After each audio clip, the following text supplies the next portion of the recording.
So, welcome everyone to today's webinar for how to maximize your business value with your ERP. We have John Preiditsch, our president and managing partner, here today to go over some ways that he can assist you in helping you uncover how you can, get more out of your system. I don't want to take up too much time. I think he can speak for himself, but John, are you ready to present? And I will again be recording. So if anybody needs anything, I will absolutely send you a recording if you're not able to attend the whole meeting. John? Excellent. Thank you very much. And thanks for everybody for joining today. Yes, we have a lot to cover. And in putting this presentation together, I had to really think back, why ERP? Why did we originally buy an ERP? What are the things holding us back? And after 35 years, really just thinking about how can we help our clients understand what more they could be doing. And so I've helped over 1,000 companies over my career. I've owned an ERP software company. I've represented others for over 10 years, and today, happy to say, 17 very happy and successful years with Epicor. We've watched this product grow. We've watched our customers grow. And one of the things that I'm very passionate about is the confluence of people, process, and technology, helping us bring all of this together under one, I guess, consistent approach to helping our clients, helping you balance and help your people develop scalable, growth-oriented processes that tame the technology. Left alone, we dive to the technology and we find ourselves in a world of challenges as we try to create a common model for everybody to get onto the same page. So yes, today's topic, how to maximize the value and your business value with your ERP. And so there's a number of perspectives on this, and I'm going to be covering a broad group of topics, all of which come back to one thing: getting greater value and increasing the value of your business. So you don't have to be selling your business. You might want to see greater profit. You might not be transitioning it to a family member, but you're going to want to see your company be successful. And so, whether it's the family of the business people that work with you, or the family that works in the business, or just the stakeholders that you're trying to take care of, there's a lot here. So we're going to talk a little bit about how ERP supports the innovation, why you bought it in the first place, the ERP journey that we know that does occur for most companies, and this concept of tech debt. Just last year, we had a author join us at one of our users conferences, and he speaks very eloquently about the topic of how you either have tech debt, which is climbing out of a hole from previous old versions, or you have tech equity, which is actually paying back every day that you use it. So there is this post go live journey, and we've got a couple great case study examples.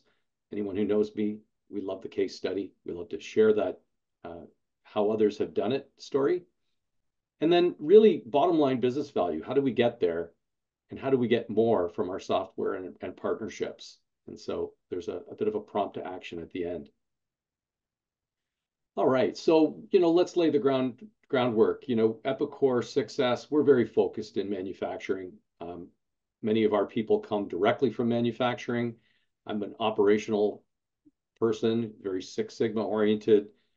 I need to know that I can cost track and schedule my business, not unlike any of my clients. And so, do we know our costs? Do we understand the impact of some of our actions?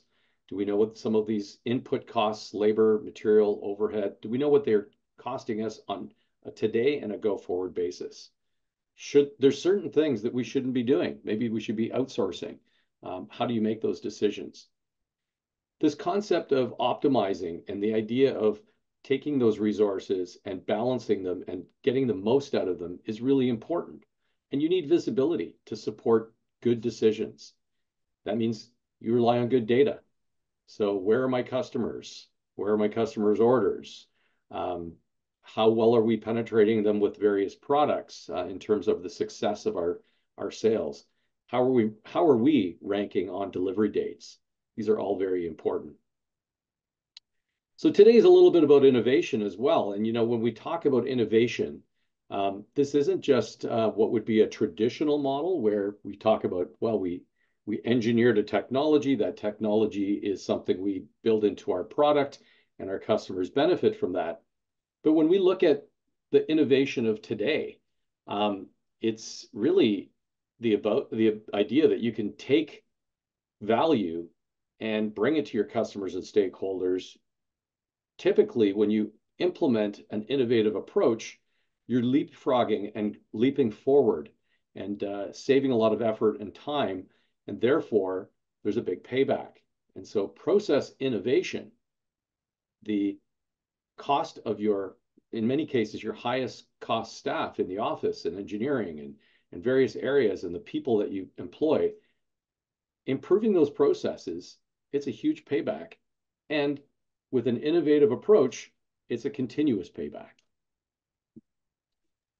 So there's no doubt that Epicor offers a lot of tools and technologies. And this is not about product today. Today is going to be a bit about how the business can benefit from proven concepts that the software does support. And so we're not going to try to sell you more software, but we believe that you have an asset that is potentially underutilized. I haven't met a customer yet that has said that we're squeezing everything out of our ERP investment that we think we can. I believe in most cases, our customers are saying, I really wish we could get to this next level that we envisioned from when we first made that purchase. So as Epicor continues to grow its stack of capabilities, and you continue to pay maintenance or receive updates, there's an opportunity. There's a real opportunity for you. But let's talk about the challenges, okay? The market out there, we're not the only technology you employ in your organization. And so all of these technologies are, in some cases, overwhelming. And we do know that the technology continues to increase and evolve at a very exponential rate. And as time goes on, when we don't address it, we're creating a gap between what we currently do, the opportunity of what we could be doing, and as a result, we could be losing a competitive advantage or creating a competitive advantage. So those companies who hunt out the opportunity to avoid Martech's law and embrace the fact that they could evolve their way of doing things are going to benefit from it. And so your ability to compete is directly related to your technology adoption or your process innovation adoption. So let's step back for a moment. The good news is you've chosen a great product. I can say that for myself. Here at SixS, we use Epicor every day to run our business, the same tool sets that our customers do, possibly a different way because we're not a material bound organization, but we have projects, we have work orders, we have deliverables, and we have time and people that as our key resources that need to deploy. But 17 years ago when I met Epicor, it was under 300 million in sales. Today, Epicor continues to be a leader, both from Gartner and Nucleus Research, showing that, in fact, compared to its contemporaries, its competitors, it's continued to move up in the ranking through ongoing investment. Just something I'm really proud of that came across my desk today. And people say, where am I going to find these people? And that seems to be a shortage of talent. And I hear you. But what I want you to know is that we're investing, both Epicor and SixS. And so we can now have 900 grads since 2018 that have graduated from a supply chain course at Mohawk College in Ontario. And we're looking to make further investments in Western Canada and various parts of the US. UCLA also has a similar program in the US where their students are using Epicor in a real life lab. We've just upped the ante with upgrading Mohawk to Kinetic, and with 300 students a year, they're going to be able to bring through that program alone. And they're looking at other programs such as business analysis and KPI reporting and financial management to use the Epicor software. And that just means a greater pipeline of well-trained people who know Epicor. So on that topic, we're really focused in on manufacturing and distribution. Epicor does have a few extra products, but Epicor has grown from this sub $300 million company 17 years ago when I met them and partnered with them to a $1.3 billion company with 2 million end users in 120 countries. It's pretty impressive.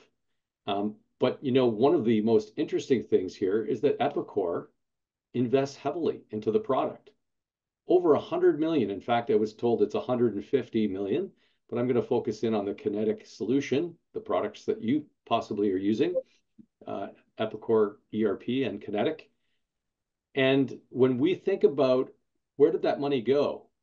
If I was to take a room and take everything since version 10 in terms of release notes, and first off, I'd have to print them all, I could literally fill a room 10 by 10 easily, maybe 10 by 15, with all of the manuals and updates and feature enhancements that Epicor has put into the product. It's not just fixes, it's capability.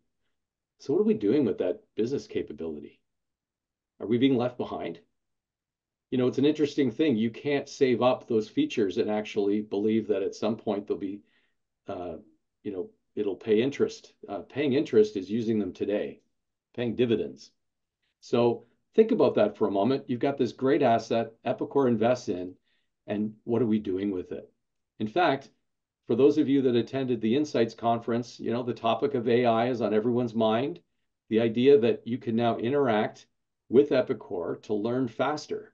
Epicor Knowledge Assistant is a new artificial intelligence feature that allows you to move faster than ever. And instead of browsing documentation and help screens, you can quickly ask questions, get answers, and move quickly to solutions that you can use right within the Epicor product. So it's leveraging OpenAI and some of its standard tool sets. So that topic of AI is on everyone's mind. What can I do with AI? And what AI has started out as, in terms of the current versions of OpenAI and the personal productivity capabilities, it's actually being developed into a very comprehensive enterprise solution, and Epicor is definitely at the forefront of that. So what is the relevance of F1? Epicor is used to build the F1 race cars for both Red Bull Racing and Visa Cash Card, previously known as AlphaTauri.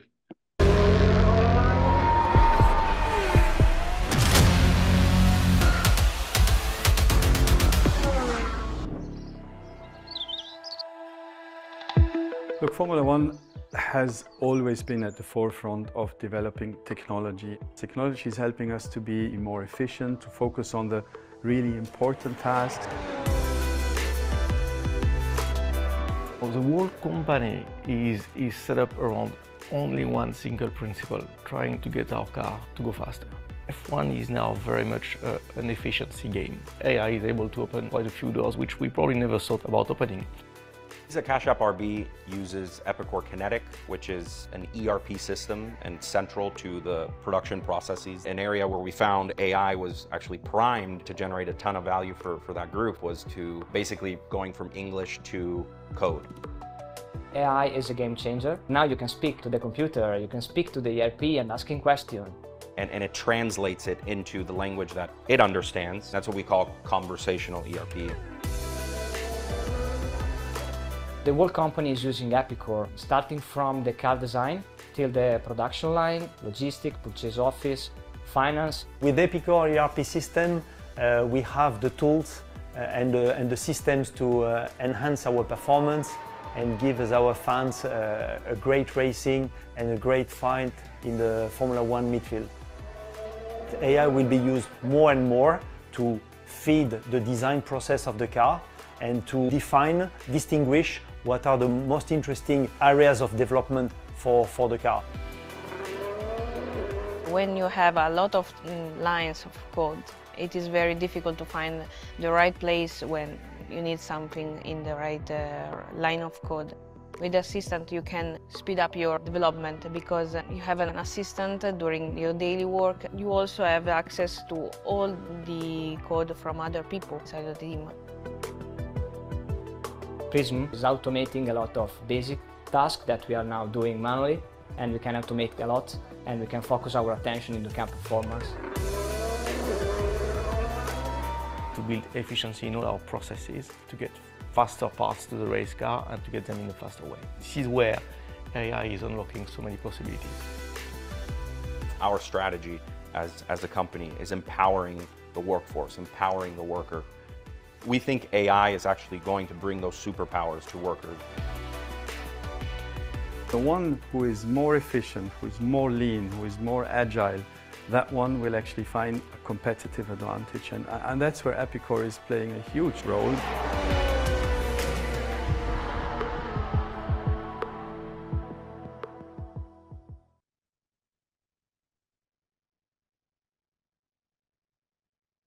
I just wanted to share with you what is happening out there on the bleeding edge. I've had the opportunity to actually attend an F1 race in Montreal, and Epicor is a sponsor. It's a very impressive thing to witness. In the pits, in the back room of the pits, there are 7 people operating computers, racks of servers, and they're analyzing real-time analytics of thousands of elements. And one of the interesting secrets within Formula One is that they keep the lines open so that every race team can actually listen to each other. So, it's a curious thing. And so it's competitive. It's who's coming in, who's going out, who's getting more out of their resources, their tires, their gas, who's getting a greater, wind downshift, etc. It's exciting. And so it's one of those true businesses that is won on seconds and fractions of a second per lap. So, let's get back to reality though. How does that really lead to us? Well, those technologies, that conversational ERP is making its way into the next releases. And a few years back, when it came to just the actual manufacturing of cars, as we mentioned, both Red Bull and AlphaTauri and now Visa Cash Card are using Epicor to build their cars. And so they're able to have, visibility into the machine and operator and tools. They can make real-time make or buy decisions. They can render car schematics very quickly, automating job creations, supplier quoting capabilities, and really they've been able to take things down from days to hours. And so if you are looking for a way to take your business to a leaner approach, I really believe that Epicor and SixS Partners are in a good place to help you.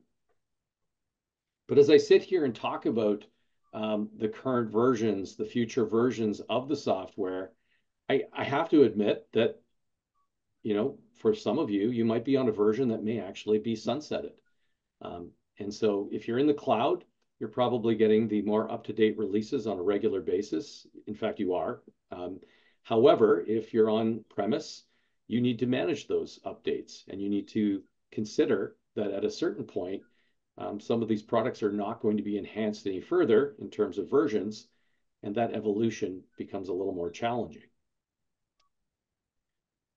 So as we step into this a little further, how did we get here? How did you originally justify your ERP investment? So it's not, without, no one just woke up one day and said, I think we need an ERP system. It's probably through a bit of pain and realization. There was probably a return on investment that was envisioned, and there were probably business reasons and business people that were talking about how efficiency was important. So let's talk briefly about that journey. From that point, when you justified that implementation and that investment, there is, this concept that, okay, we put it in, we implemented it, we went through a period of stabilization, but that is where the payback begins. It's taking your vision from the original stage and painting it out into the future. But that stabilizing stage is really just ensuring your processes are working and fine-tuned, and it immediately starts to empower a continuous improvement movement. And when you start to use it in that mode, when you start to squeeze more juice from that investment, that is when you truly can transform your business. And so this is a scientific thing. There is a ERP lifecycle process framework out there, and it is best for everybody to understand where they are in order to know where they want to go. So, to simplify this a bit, we like to call it crawl, walk, run, right? When I crawl, I'm standardizing, I'm getting people to use these new processes, I'm getting live and running. And we need to be able to value and trust that information, right? We don't want to go into meetings and find ourselves arguing about the source of our data, the accuracy of spreadsheets. It's that one version of the truth. And as we move forward into that improve phase, walking, that's when we're starting to drive metrics that we want to keep our department leads focused on. And you start to change the culture of your business to really think about continuous improvement. Many of you already do this, but have you really put into focus how ERP is perhaps that one system of record that can be leveraged more effectively? And so as we look to optimize and ultimately transform the business, there are all kinds of advanced capabilities. But again, crawl, walk, run says we need a strong foundation that we can trust, and we want to create that culture of management. And so, Epicor also believes in this. And so when you're evaluating your capabilities and implementing your capabilities, you also have this opportunity to optimize. And so we believe, as does Epicor, that we have to bring some advocacy. So yes, that original purchase had a lot of momentum, but we need to help you through that journey. We need to help you understand what more you can be doing, what's important to you, and really partner in that relationship. And we're here today to talk a little bit about that. So it begs the question, without opening up all the lines, where are you? What is your path or the path? How do we get there? Are we really on an improvement journey, or are we a bit in a stasis, stagnated, stalled out in terms of the excitement and the use of ERP? Now, I can say this, in my career of 35 years, it's rare to see any company use the entire suite of capability. It's just not feasible and practical, and there's a good chance it doesn't fit. However, when we start to focus a continuous improvement mindset, the opportunities start to come out of the woodwork. People don't know what they can't do. It's unconsciously incompetent. I don't know what I don't know. How would I know that? Well, it's not my job to go out and seek new technologies. So that continuous improvement mindset says, well, we're going to help everybody understand what tools exist. And we're going to bring them to a health check or a meeting. And we've got a couple things we'll talk about today in terms of how you can engage your teams.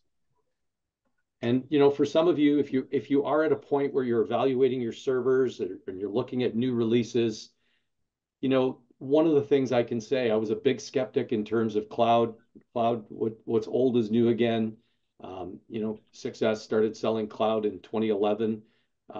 Epicor's cloud in 2011 was not near what it is today. But as people are moving through these versions of software and pulling themselves out of this, tech debt, it's good to know that we now have 95% of our customers who are coming on as new customers buying Epicor in the cloud. You just can't touch the security and infrastructure that Microsoft is providing together with Epicor in its Azure platforms. So my job is not to get technical today, but to give you a sense of confidence. And so, if you are looking at a new server, you might want to benchmark that against what the cloud can do for you.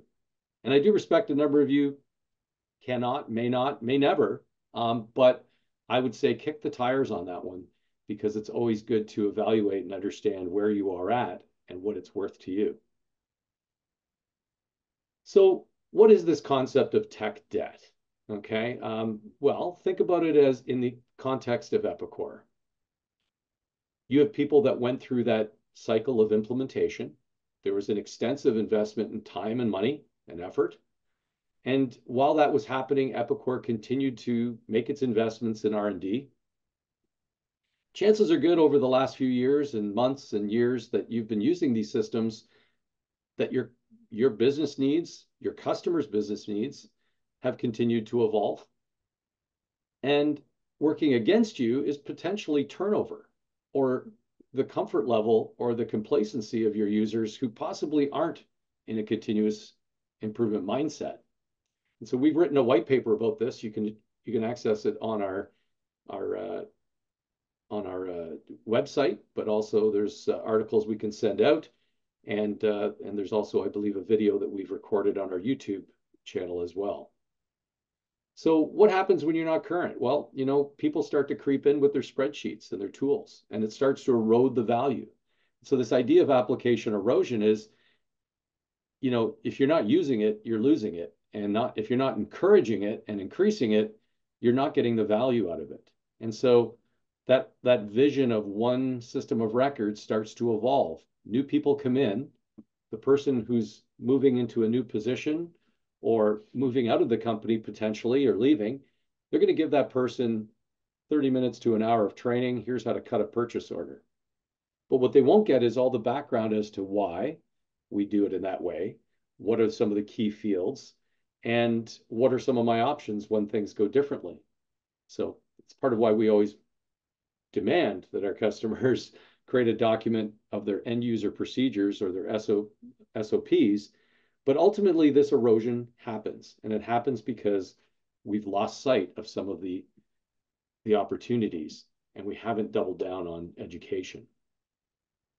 So tech debt is a bit of a deeper topic. I mean, it was originally designed describing the software industry, but when we think about tech debt in the context of a manufacturer, but it could be the whole range of your technological stack. So it could be CAD and ERP, it could be hardware, but I'm just going to focus simply on data and processes and upgrades. If your people aren't tracking data effectively, if your processes are not truly addressing the current state of your business, if you are not upgrading and seeking out opportunities to use these tools greater, you are falling prey to tech debt. And so to get back to current, there's usually a price to that. A price in time and effort. There could be real costs. Coincidentally, for those of you on support and in cloud versions, if you've chosen not to take advantage of some of those new features, there is potentially zero cost. Really, it's just a matter of getting people jazzed up and excited and passionate about continuous improvement. So this calculation, this idea of a tech debt and versus tech equity. So Michael Filios, who was our guest speaker last year at our users conference, the SixS users conference in the fall. One's coming up on October 10th, and we're happy to get invites to all of you. This concept of tech equity, however, is the opposite. It's an asset to the company. So do you remember the old days when inventory used to be considered an asset? Well, it no longer is because we need to be lean and mean. But when we have technical capability and we have processes, Michael Filios talks it about as alphas, which create value, and betas, which really help you preserve that value in your business. Whereas tech debt is a liability. It's an underinvestment, and it's holding you back. It's hampering growth. It's hampering knowledge, and it flies in the face of that trusted data. So it's not necessarily intentional, but it's something that when we lose sight of the objectives and the continuous improvement, it starts to creep in. So what has been observed by private equity is that there really is a new math for measuring a business's valuation. So you might say, geez, John, I'm not really interested in selling my business. Okay, but what about the stakeholders? What about the people that you may want to hire? We've seen people say that, the job looks interesting, but boy, they sure are behind the times in terms of the systems and the tools. They want me to work on an Excel spreadsheet, which is the modern version of a stone tablet and chisel. So the current business value or the technical debt plus the tech equity So the current business value plus technical equity and minus technical debt equals the new business valuation. And so if a company was going to be bought for $5 or $10 million, but it's going to take $1 million to crawl out of a lack of an ERP or well-run processes, that gets factored in. Another surprising fact, we work with many private equity companies and roll out multiple sites. The first thing they do when they make an acquisition is they put in an ERP because they need visibility, they need accuracy, and they need to get a quick return on investment. So looking at examples of alphas which grow the value of a company and grow equity, it comes down to that customer focus. It's no different than perhaps the principles that your business was founded on, but it creates intentional outcomes. So the idea that you can do data analytics and come up with answers and insights, it starts to create that digital culture and talent.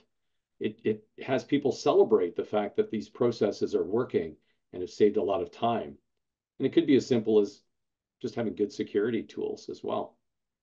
And then, tech debt management means, well, as a beta, we're looking at preserving our investments. We want to look at what is it that we need to do to stay current, stay agile, possibly model and change our business model into a, instead of selling things, there's this whole rental model. And I worked with a mining company. They no longer sell buckets that go in and out of mines. They sell the use of that bucket, charging a fee for each time that it goes down into the mine, and as each time it gets worn out. So there's different business models out there that can be explored. And ultimately, getting people on a modern infrastructure. So there's a number of videos out there that we can share on our YouTube channel. I'll try to minimize some of that today, but we got a couple others. But, this October, I've made a relationship with David Ogilvy. And what impressed me about his book was that he had identified the 14 deadly sins of ERP implementations. And for me, this was like somebody who has been over my shoulder for my whole career. And so while there are 14, there were three and four things and a bonus one here that I think that really reflect the top factors for post-go live success. So my assumption is that everybody on this call is probably running Epicor effectively or some form of that, or running in their ERP. And one of the things that jumps out is we're not providing the resources to use the system effectively. That could be training, that could be supporting the people and asking them for feedback around how well is it going? Is there something we could do to improve it or automate it? Many companies run the risk of running a project as a one-man or one-person department show. So we're going to put IT in charge of everything when really in the year 2024 and the year 2000 plus, we really should be looking at it as end user-focused groups, as opposed to running it through a department that then has to filter and manage and create a backlog of responses. Another element, team members not being accountable for their actions. As we move a business through entrepreneurial to a more mature business, there has to be a certain level of accountability. And that accountability means that we are looking for KPIs, key performance indicators, the information that they need to keep their eye on by department in order for everything to go well. And when I say go well, it's what rolls up to the department, rolls up to the organization, rolls up to the ownership, and shows up in the financial statements and performance statements for the company. And I don't care if you're a new startup or a company that's been using Epicor for a long time, internal resistance is a real thing. When you're part of the initial process or it's not invented here, these are resistance scenarios under which people like comfort. We all want to get to a place where we can do a good job for our employer, get out clean, as I like to say. That means finish their job effectively and deliver on value, and don't rock my boat. I like this way this works. So helping people understand what's in it for them and evolving that. But here's bonus number 15 out of the 14. This is the SixS insight, is that not looking at the next phase of ERP use, not achieving optimization, and not putting a continuous improvement journey in place could be one of those deadly sins for where you are today. And so if any of you are interested, we're going to have this in Toronto, Ontario area. October 10th, you're going to be able to see and hear David speak. And for those of you who want to be remote, we can arrange that as well. So how does this, whoever said ERP was easy? I used to have a lot more hair. And the reality is that it is a balance of people, process, and technology, helping your people develop growth-oriented and scalable processes, looking out into the future, that create processes that allow you to tame the technology. And that's the sweet spot. As we interconnect those, that is how we can achieve real lasting value in our businesses through culture, through approaches, through root cause analysis. The numbers don't lie. And the little asterisk to that is, as long as you can trust the numbers. And so ERP is one of those nuanced scenarios under which we need to figure out how to balance it. And like anything, whether it's Tom Peters' adage from decades ago, what gets measured gets managed, ERP is perhaps one of the most comprehensive technologies to offer those insights. Hey, sales, how many quotes do we have? How many have we won? By product line, by sales rep, by territory. What's selling the most? How much inventory do we have? How old is it? How many turns? Are we hitting our profitability targets? And finance is going to help you see that through the lens of your ERP. So there's many aspects: material planning, MRP, all kinds of tools. Are you measuring? Are you able to review the effectiveness of your business? And what does that look like? We're proud to say we've got many case studies, and Russell Anderson's a great example. I've got a very short video here. This was something he did a couple years after his go live, and they continue to grow and evolve at Northern Transformer. Let me just bring that one up. Core ERP is used by every... My name is Russell Anderson. I'm head of operations here at Northern Transformer. Epicor ERP is used by every function within our organization, from quoting to engineering to finance, and including our manufacturing team.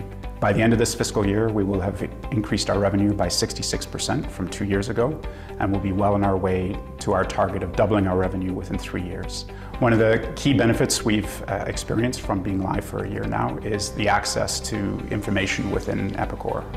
The dashboards provide live views of key information that allow us to run our business effectively and are allowing us to make data-driven decisions. Northern Transformer is a manufacturer of custom engineer-to-order liquid-filled power transformers. The key is to build a foundation that will allow us to take advantage of all the 21st century tools that are available and knit them together in a productive way.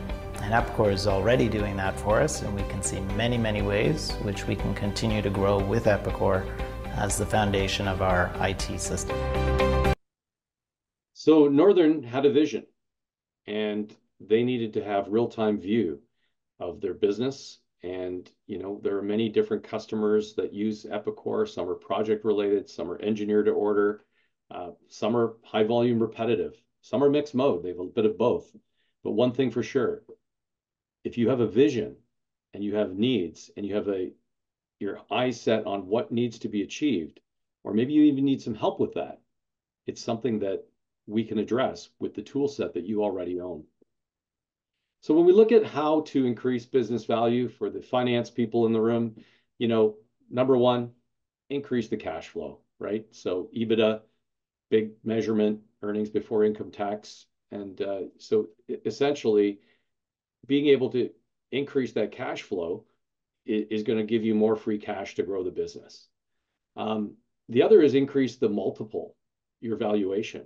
Okay, so what is that? That's because you're run so well, because you're in an interesting business, and you're a leader within your peer amongst your peers, and the business can run without your founder having to be there if that was necessary, you've got a well spread out and balanced business.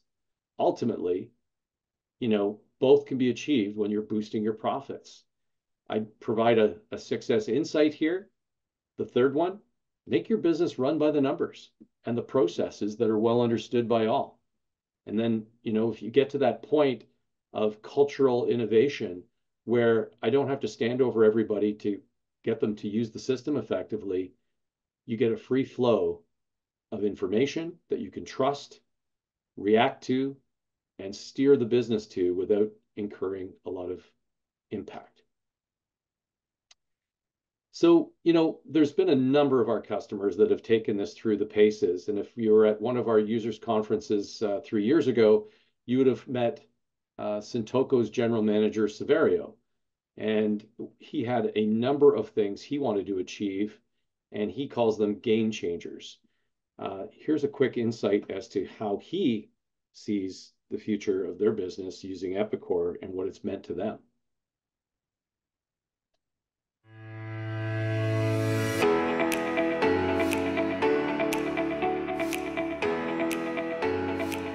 Severio Panessa. I'm an engineer by trade, but I am the general manager at Syntoco.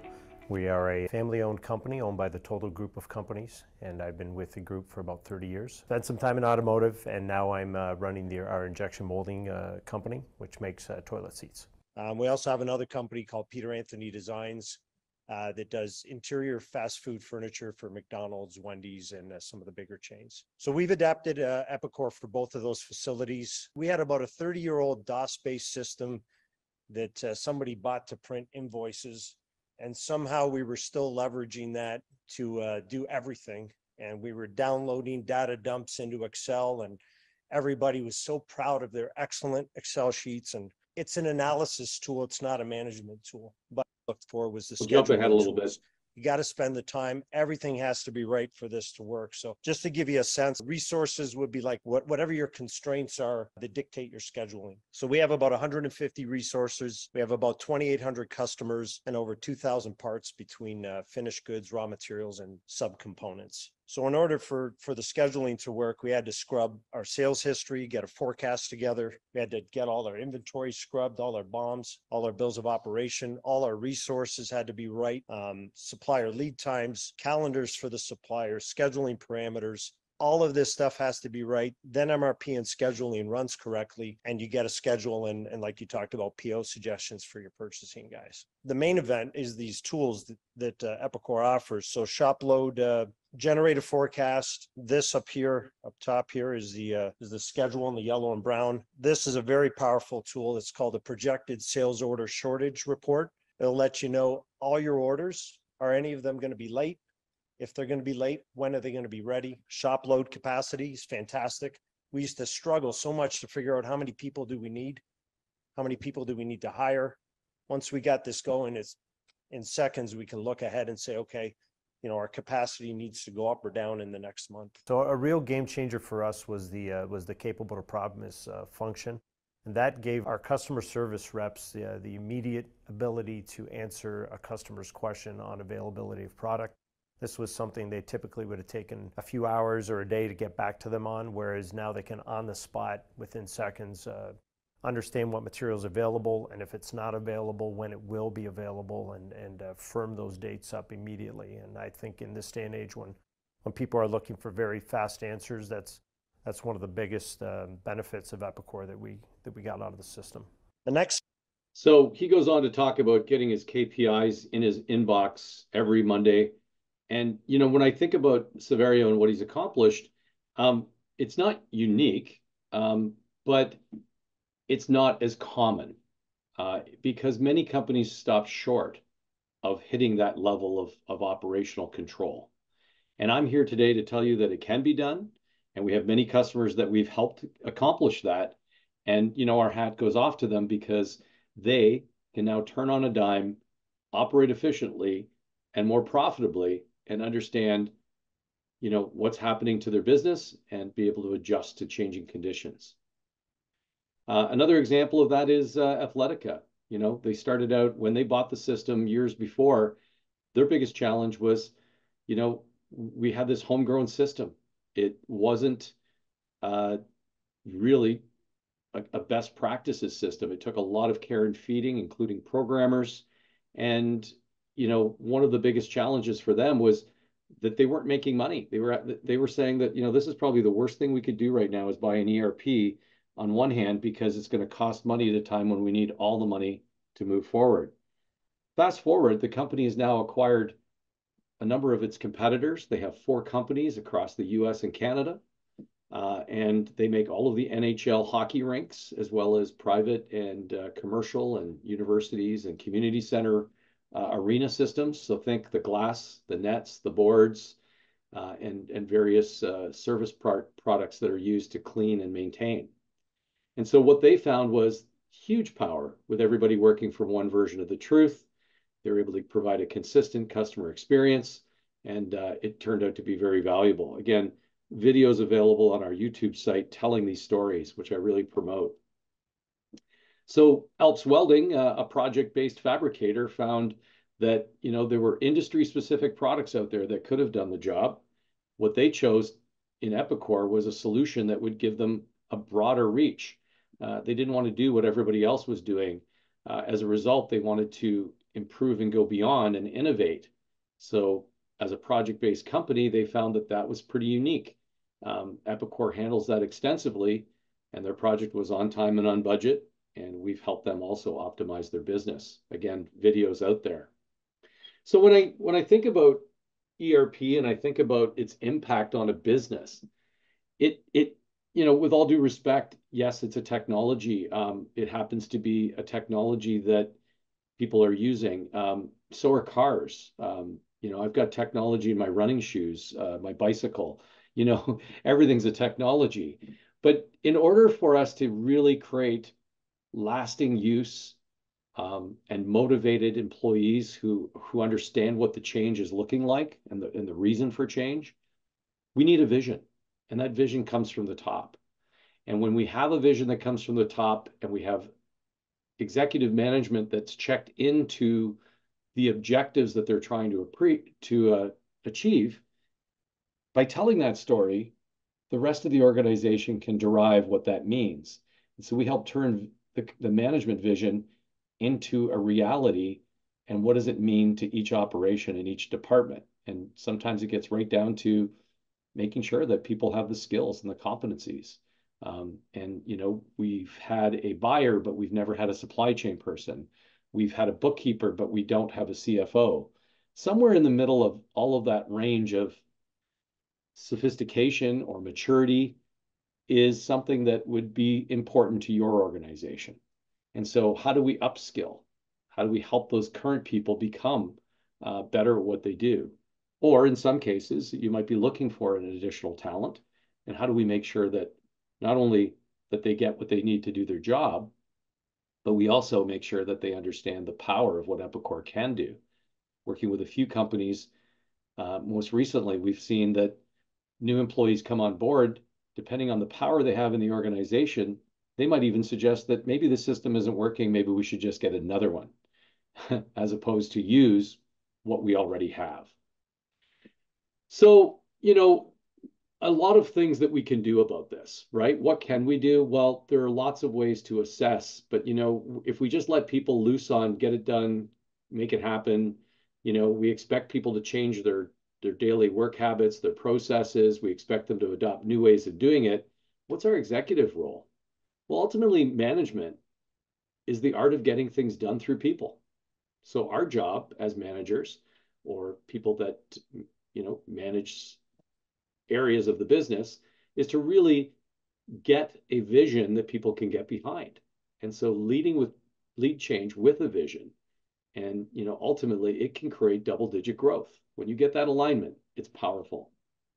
So empowering people, sharing that vision, leading the change, inspiring them.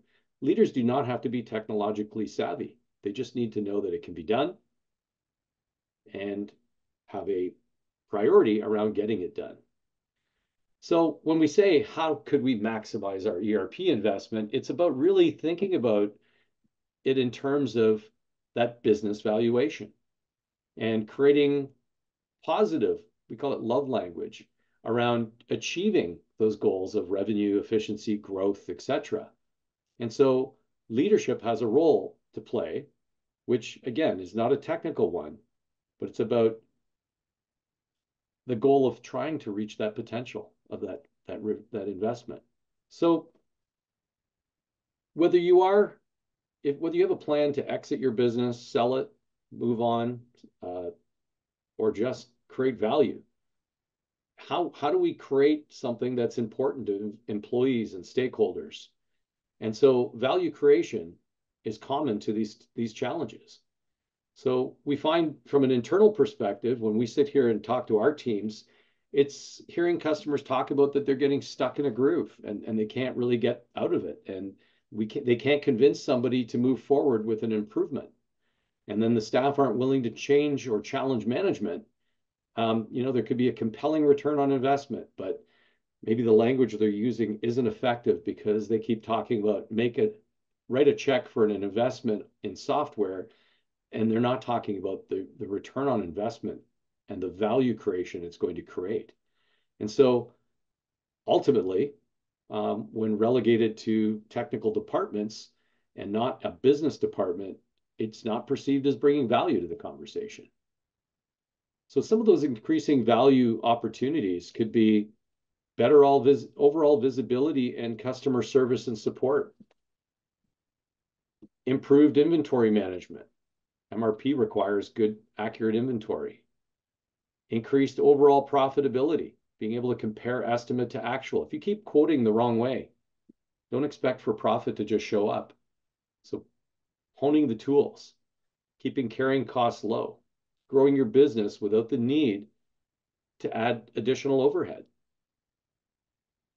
Improved collaboration. Epicor has tools for this, right? Being able to communicate effectively. It's Teams-like, it's built in, it's Epicor Collaborate. Get notifications from the system, have pop-ups, error-proof it. And then when we talk about things like the employment rate out there that's been hampered for quite some time, although things are cooling off, there's a real challenge.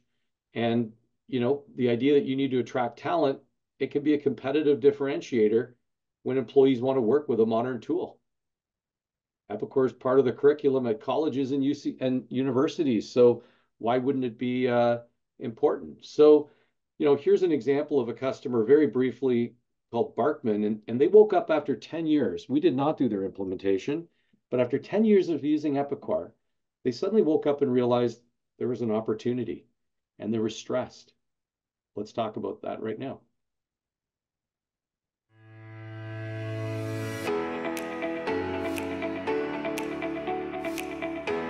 My name is Adam Jarvis, and I work for Barkman Concrete. We are a precast concrete manufacturer based out of Steinbach, Manitoba. Our primary focus is on hardscapes, so things like pavers, slabs, retaining walls, landscape kits, that kind of thing. We have a bit of an agriculture line as well for barns. We're fundamentally a process manufacturer here. A lot of managing and blending concrete mixes. Our process involves curing, a lot of chemical processes we have to manage closely. We do some packaging and a pretty broad distribution network through a dealer network throughout Western Canada. We're a very seasonal company, so we do a lot of manufacturing built to stock through fall and winter to sell the majority of our product kind of through spring into summer. I think the biggest impact we've seen is actually just in our people. The levels of stress. Customers were frustrated. Internally, there were frustrations. The atmosphere was a complete 180. It was, if it was here, it just came right down to here. And our customers were happier. They were getting more of what they needed. But just overall, the environment, it was just a 180 because we were able to put good tools in place. Again, with the right priorities on process. We just brought a new plant online about 4 or 5 months ago now. Having more of the right inventory available has been just huge for us, and process became really critical. It's really allow us to make far better use of the inventory we had to balance our resources better. Organizations in general, businesses in particular maybe, often they will either struggle to grow or they'll grow and then they'll struggle because they haven't actually scaled their systems and scaled their, their use of technology. Be proactive, about preparing for that growth. But what we're really excited about is seeing all of that work, those capabilities we're building, the processes that we're putting in place, the utilization of a more full use of Epicor and the tools that we have available. Over the next couple of years, as part of that 5-year plan, the hope is now to be able to turn those and start to say, okay, how can those now start to really fuel innovation and really come alongside growth and pushing forward, right? So it's a both and for us, where we're closing gaps that maybe should have been closed years ago already, but we're also seeing that none of that work is wasted, because everything we're building as we're doing that, we can now start to leverage that forward into future innovation, into future growth, into getting ahead and preparing for those next legs of growth. SixS, Epicor have been just critical partners for us on that journey, both in just really understanding what do we have already before us that we can utilize far more effectively, and then really helping us to take the potential that we have and really actually start to operationalize that, translate that into real projects that are making real impact and making a real benefit to our top line and our bottom line, and our ability as a business to grow forward and really maintain that competitiveness. If you've got a vision, if you've got a clear strategy on how you want to get there, if you've got that clarity as an organization, man, there's so much opportunity in looking to a tool like Epicor to come alongside as you're working to build those processes. Really, the opportunities are endless. The potential is limitless with good tools and good partners if you've got that clarity as a business. And I would just, encourage, if you don't have that clarity, get it. And then once you do, man, if you're in the manufacturing sphere, Epicor and SixS are just phenomenal partners to help you realize that. Strategically, as we look ahead to where we want to be as a business, there's so much runway yet and so much potential within Epicor. I think really we're on a journey of transformation as we grow and as we look at our business processes, how we use technology, how we use data, but then really looking ahead to, okay, now what are those next steps? Where can we start to bring in a little bit more sophisticated process, a little bit more sophisticated tools within Epicor, better use of our data that we're starting to get available and are building trust in. That quality of data has been increasing, and as we look ahead, I think there's no shortage of work to be done to better utilize and more fully adopt Epicor within our organization to support that future growth. So, interesting, after 10 years, Barkman Concrete realized that they could do something better. In fact, with our team, we sat with them and we realized that their make to stock approach didn't necessarily meet all the needs, that it created some big challenges. They used the information at their fingertips to rationalize their product lines, because at one point they had too many. That was their decision, but we helped bring insight to that. When I think about how we add value and strategic value, yes, we can help you with your reports and forms and so on. And yes, some people want a customization on a screen, and we do that. We have developers. But, with Apex, Capex trained professionals who have run plants in production before, looking over your shoulder, supporting what you're trying to accomplish, there's just so many opportunities. And so for Adam went from being a person that was helping people understand the tools they had, and he now has a strategic role in the company and sits with management to help address business challenges by applying Epicor ERP. And when he runs into those challenges, he calls us to benchmark some things and review things. And it's really important that our clients can support themselves, but we want to be there for that strategic level of insight. And so we love those success stories. And so they've been able to grow.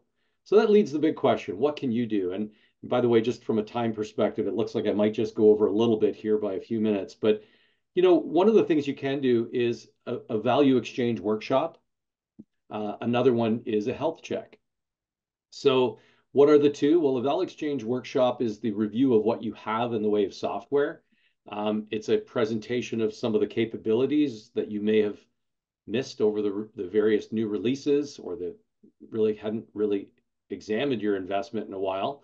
And a health check speaks to the idea that, maybe you're not using the system effectively, or maybe there's a reason that people aren't trusting the data because somebody upstream or downstream isn't effectively using the system the way they could or should. And so when was the last time you looked at your processes for potential improvements? And have there been changes of staff? Because there's a really good chance people have lost sight. So when we think about this, it's about a case for change. What is the case for change? Well, when you bought a new system, it was old systems weren't working, lots of gaps.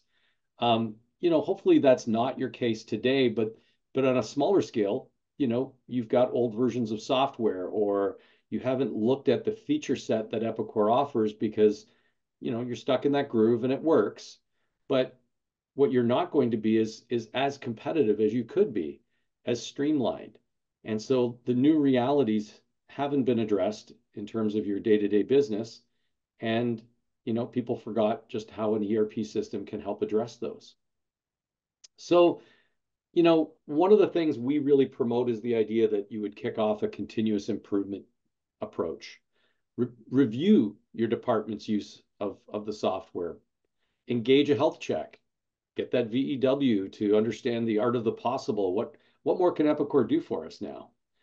And so engaging with SixS Partners account managers, you really can actually help that momentum. So every one of you as our customer, and even if you weren't our customer, we'd be happy to introduce you to an account executive, account manager.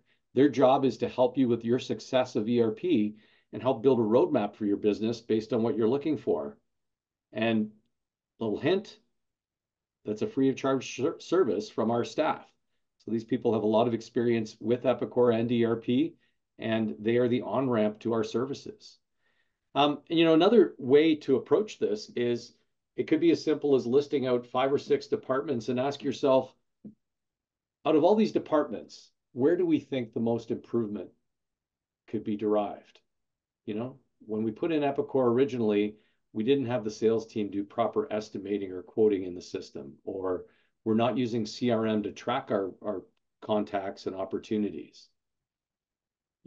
Whatever that departmental focus looks like, let's fix the places that you believe there are challenges or opportunities. And so great opportunities. It could be technical. It could be we want to automate things. We want automated reports to show up in my inbox. We want pop-ups or a validation of data. We might want KPIs or dashboards developed. Our KPIs may have changed. Again, that health check can help bring resolution to that. One of the things we also offer is a service plan. So post go live, customers often have a lot of fine tuning. But if you even look at the next phase of your growth, the next vision of where you need to go, a service plan can provide a fixed number of hours per month that you can draw upon for those continuous improvement initiatives. And that means every skill set that SixS has. So rather than, hiring one person who can do one thing or a couple things, you get a plethora of skill sets across the 62 plus staff that we have in place today. So, what do we see with new customers? Manual processing, duplicate data entry, too much inventory. This is what we see on the new sales side when customers approach us. But to a lesser degree, it is possible that you've lost sight, not fine-tuned your processes, and you're not trusting the data. And so with Epicor, orders will flow in an integrated way. MRP helps you right-size your inventory replenishment levels, and real-time shop floor data collection is your feedback loop. And when you have dashboards that bring it all together, you're going to get that visibility. Just a primer, MRP has been around. I worked for the man who wrote the first MRP 50 years ago, and it's garbage in, garbage out. So getting your data quality up is important. And so MRP is, let's look at inventory. Do we need to buy some? Do we need to make some? What do we need to do? What are the suggestions? Are you using suggestions in MRP? Do you trust them? Or is somebody still doing that in a manual way? So MRP can do a lot to help you reduce inventory, improve inventory turnover. Ultimately, it's a cash flow thing, reduce your stockouts, overall better financial outcomes when you use it well. but no one ever sold MRP as the concept that you don't have to touch it, manage it, or use it. It'll do it automatically. So, who owns MRP and scheduling in your organization? And how do we get them on board? Epicor also is a great tool and a great database, but sometimes it's a bit of a needle in a haystack. What data is not correct? So SixS has created an Epicor tool called the Health Assessment Tool. It allows you to see inside of those major departmental areas how many jobs have been closed, how many are open, how many are missing data. So all of those indices can now be managed. For others, you may have adopted certain technologies that you need to do your business. And so Epicor, through its Automation Studio, allows you to connect to thousands of other third-party pieces of technology. And so if Epicor can't do it and there's something specific you use, there are many, many tools out there. And we've worked with many clients to make those integrations happen. So when we talk about things like AI, kind of from the start of this discussion, there's lots of features coming. And it's going to leverage the power of your database. But the big question I have for you is, do you feel that your processes are accurate? Do you feel that your data, as a result, can be trusted? So for AI to work, the dirty little secret is we need good data. And so what can I do to get ready for AI? Maybe as a company, we don't want to even talk about AI. But if I want to get ready for AI and be able to realize the benefits of Epicor's latest versions, I think it'd be really important to consider that you examine your data and is it optimized? So as we wrap this up, I want you to know that SixS Partners is here to help. It's part of our job. We need to advocate for your journey with Epicor ERP. If you have a challenge, obviously we can address it with Epicor and have those discussions, bring the right resources. But here at SixS, we have solution engineers, we have consultants. We implemented you, which it's a good chance that we implemented you end to end. And if your business has changed, who better to help you take it to the next step than those who had helped you in the beginning? So we would have documentation on how we approach things in the past, and we have the knowledge of the newest and most capable parts of Epicor and how to apply that. So with account management, we can identify those opportunities in phase 2, bring on either one-off ad hoc requests, or you've got a new person in a new department. Let's help them understand what your current state is and what more can be done with the tools you already own. So as we wrap this up, as I said, ways we can benefit from that relationship, post-go live service plans. And I'll just throw this out there, the second bullet, executive sponsorship. Bonnie Love, our director of operations, is a supply chain professional who had implemented multiple ERP systems.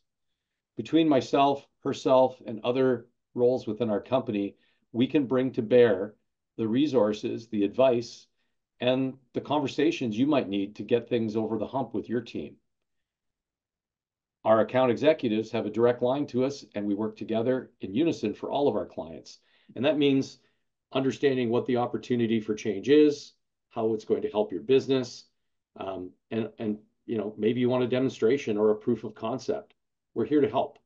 But again, this isn't about selling software. This is about getting greater value and creating greater value in your business.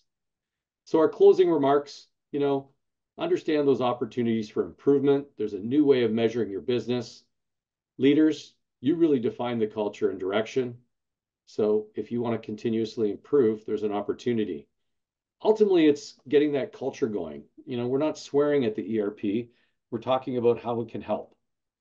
And then translating IT language into business language. Let's not talk about the tech. Let's talk about the outcome.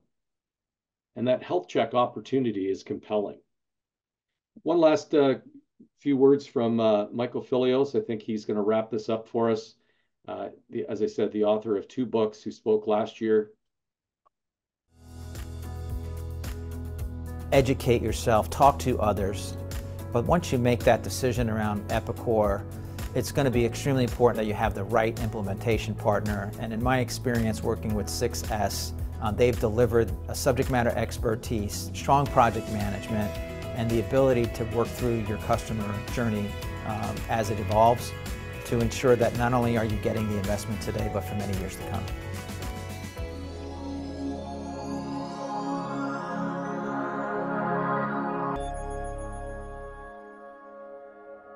But I thank you for your time today.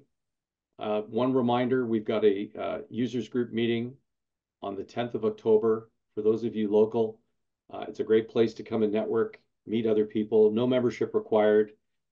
We are going to offer this to people outside of Ontario on a remote access webinar aspect. So great opportunity to hear from customers. We're going to give out awards to customers. We're going to hear about opportunities for funding your projects. I'm going to present on what good looks like, you know, how customers are really deriving value at a deeper level than even today. And we're going to hear about some new capabilities. We're going to have Epicor as our AI expert talk, and we're going to talk about business insights tools like Grow, FP&A, and other tools. So I just want to thank you. I remain accessible and available. If any of you have questions, concerns, I'm happy to come out and see you. I'm going to bring your account executive, and we're going to learn what we can do to help build value and relationships. And if you've had challenges in the past, we're here also to help you build bridges to the future. So once again, thank you for investing your time today. I will open up the mics or feel free to open up your mics if you want to have a quick conversation. And then we could also take things offline. So I do appreciate everybody's time. Thank you very much. And have yourself a wonderful day. Go out and inspire your next with your team.